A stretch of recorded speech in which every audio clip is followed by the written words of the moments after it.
Saudara, ratusan pemuda lintas etnis dan agama serta organisasi kepemudaan menggelar deklarasi dan diskusi terkait peran pemuda ciptakan pemilu damai.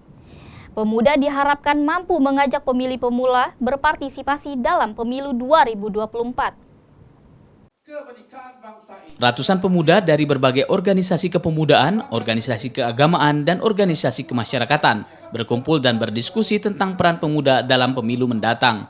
Sebab pemuda tercatat merupakan pemilih terbesar.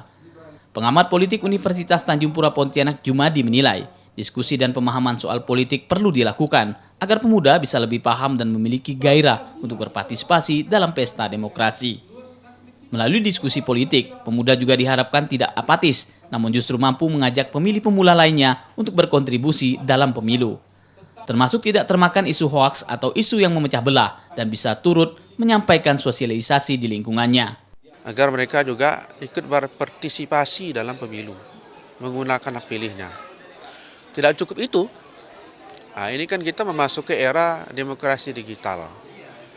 Agar generasi muda, kalangan muda juga punya kesadaran kolektif, tidak mudah kemudian menjadikan media sosial itu sebagai ajang, ya, ikut terlibat membangun kebencian, menyebar hoax, ya, dan sebagainya.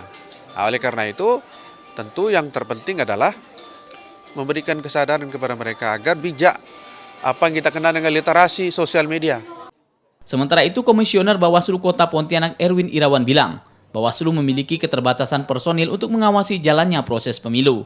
Sehingga peran masyarakat khususnya pemuda sangat diharapkan bisa turut mendukung pemilu berjalan aman, damai, dan lancar.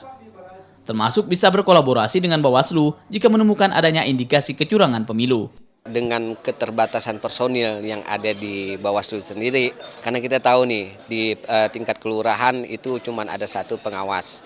Jadi kita mengharapkan partisipasi masyarakat di dalam melakukan pengawasan. Harapan kita dalam pemuda-pemudi ini, mereka mempunyai peran dan fungsi untuk melakukan pengawasan terhadap semua tahapan. Apapun yang dilakukan oleh penyelenggara terhadap pelaksanaan pemilu, ini bisa dilakukan pengawasan oleh pemuda-pemuda. Bagaimana mereka melakukan pengawasan partisipatif, mereka bisa terlibat untuk memberikan informasi awal terhadap ketika memang ada tahapan atau penyelenggaraan kepemiluan yang dianggap melanggar peraturan perundang-undangan.